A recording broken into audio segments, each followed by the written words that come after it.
Hello mga bisadya, maadjong hapon na tong tanan. Kumusta naman mo? Hinaot paunta nga naa mo sa maadjo nga kahimtang samtang nagtan-aw sa akong video karong hapuna. Well, this is once again your friend, ang bisadya nga dako nga taga Southern Leyte. This is Frederick Aniga and welcome to my channel.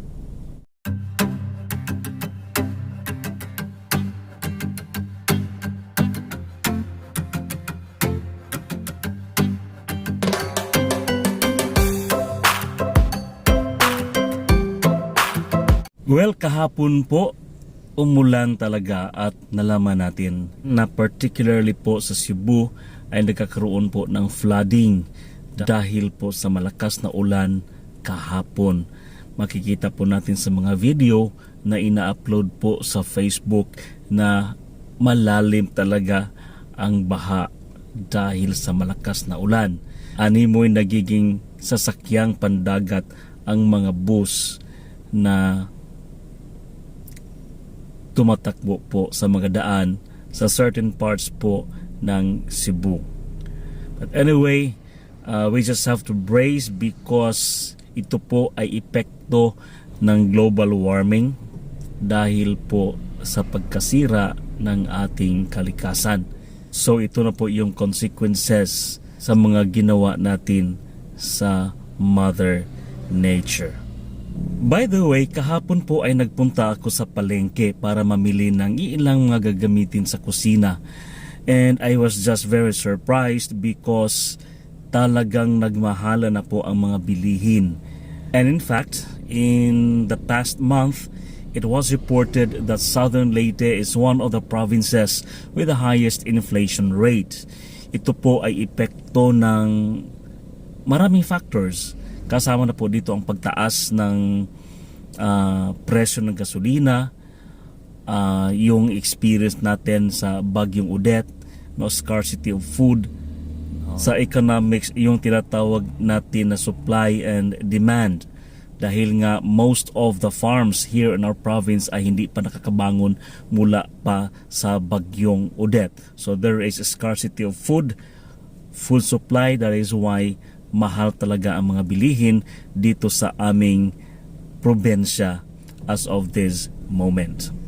Kaya nga kahapon ako'y napaisip at tinitingnan ko na dapat na talagang i-apply yung bang tamang pag-identify at pag-determine kung ano ang wants at ano ang needs. There is the necessity for every one of us to determine and identify those things that should be considered needs and those things that are considered wants. Kasi sa panahon ngayon, dapat na kung ano yung bibilhin natin, yun lang yung needs. We can suspend and we can just let go of those things that can be considered wants.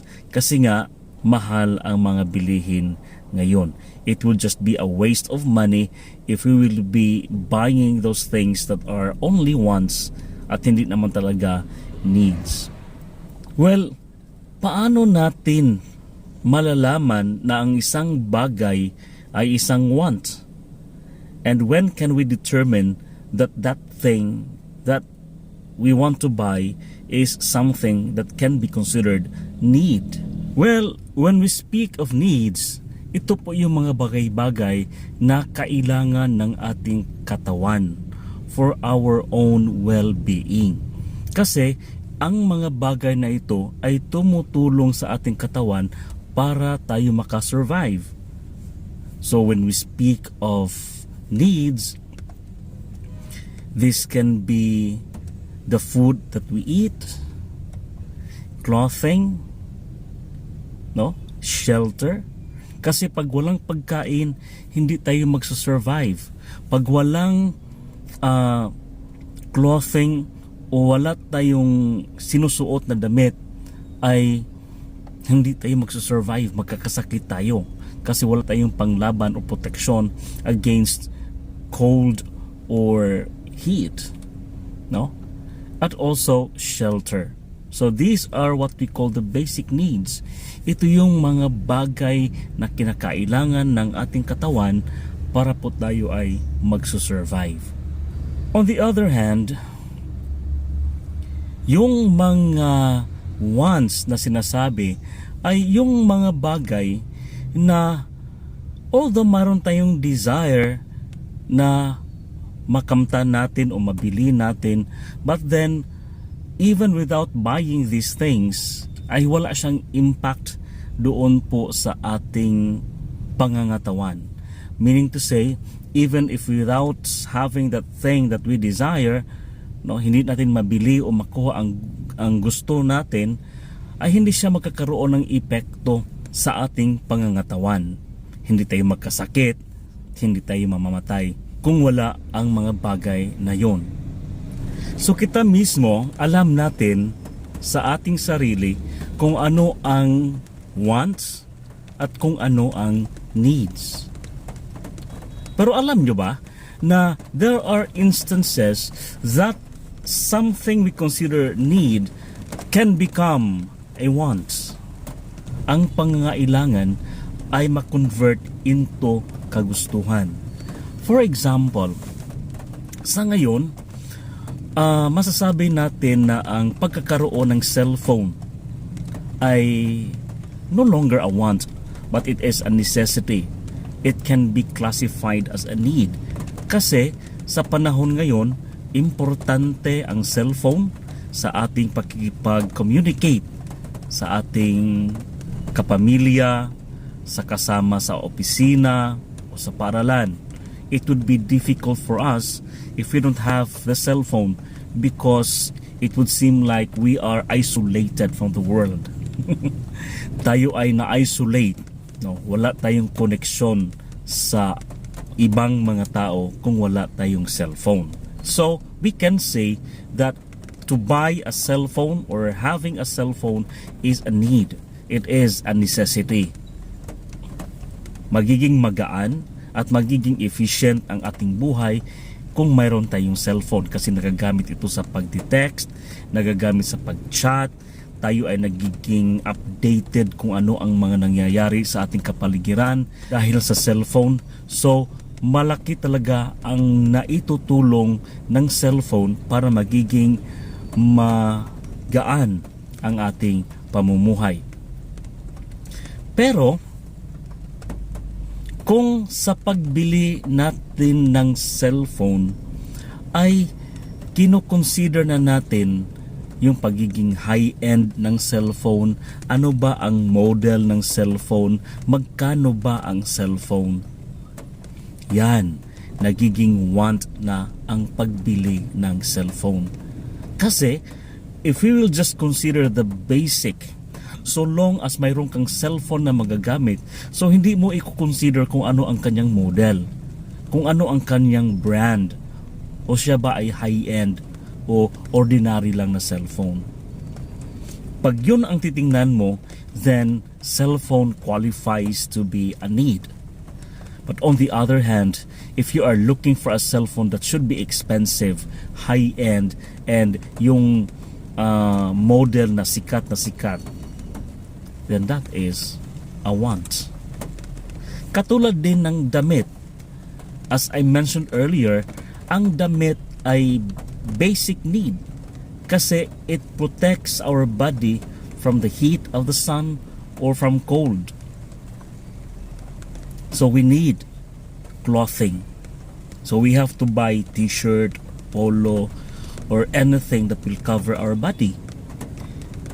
But then, pag papasok na ang puntong pipili ka ng mahal na t-shirt, gusto mo yung branded na t-shirt, gusto mo yung design na in thing sa ngayon, then your need to buy a t-shirt has now become translated or converted into a want. No, nagiging want na siya. Kasi pag doon ka sa need, regardless of its price or regardless kung saan mo nabili ang t-shirt na yon, bibilhin mo kasi kailangan mo. Pero pag ipinasok mo na ang element of brand design, price, then it ceases to be a need, but rather it is translated into a want. So, in the end, nasa tao pa rin yun. Nasa tao pa rin kung ano ang magiging choice niya sa pagbili ng mga bagay-bagay na kinakailangan sa ating katawan. No? Basta ang importante sa ngayon ay we should limit our expenses to what we need. And we have to suspend our desire to buy those things that can be classified as wants. Kasi mahirap ang buhay ngayon. Nagtataasan po ang presyo ng mga bilihin at hindi pa natin alam kung ano ang mangyayari kinabukasan. Wala pang resolution sa giyera between Russia and Ukraine. And you know, the war between Russia and Ukraine is a big factor. It has a huge impact sa ating buhay ngayon. Kaya nagmahalan ang ating mga bilihin dahil tumaas din ang presyo ng oil, ng gasolina. Imagine, ang 1 litro ng gasolina dati ay naglalaro lang ng 65 pesos pataas o pababa. But because of the war between Ukraine and Russia, tumaas, umabot hanggang 80 per liter. And because we have know that in everything that we do, gumagamit po tayo ng gasolina, kaya apektado ang lahat. Nagmamahalan lahat. So, eto tayo ngayon. Tayo ay nahihirapan because of inflation. Nagmamahalan ang mga bilihin. And yet, hindi tumataas ang ating sahod. Yung sahod ay ganun pa din. Pero yung bilihin, nagmamahalan. Naging mahal ang mga bilihin. And because of inflation, bumaba po ang value ng ating pera. And we just have to be wise. We just have to be practical. Buy only those things that we need and suspend at the moment buying those things that we want. Anyway, pag-iisipan natin kung magiging practical tayo. Yung brand, yung model, hindi yan naglalast forever. Alam nyo, ang isang model ng cellphone, magiging sikat lang siya for a time. 5 months, 1 year, sikat ang cellphone. But later on, mayroon na namang bagong modelo ang nalabas. So yung binili mong mahal na cellphone, wala na. Hindi na siya sikat. Hindi na siya ang in thing. So mawawalan ka na naman ng gana doon sa cellphone mo kasi may bago ka na namang nagustuhang bilhin. Okay? So in the end, kung titingnan natin, it will go back to discipline. Paano natin dinidisiplina ang ating sarili so that we will be able to control ourselves, no? And manage ourselves so that we will be able to buy only those things that we really need and avoid buying those things that can only be considered wants. Well, this has been your friend, ang Bisadyang Dako nga taga Southern Leyte. Hinaot paunta na mayroon kayo natutunan sa pinagsasabi ko ngayong hapon na ito. Nakita niyo ang mga bagay-bagay na aking nakikita at naiintindihan niyo ang mga bagay-bagay na aking naintindihan. Maraming salamat po sa inyong panonood ng aking video. Don't forget to share and like my video.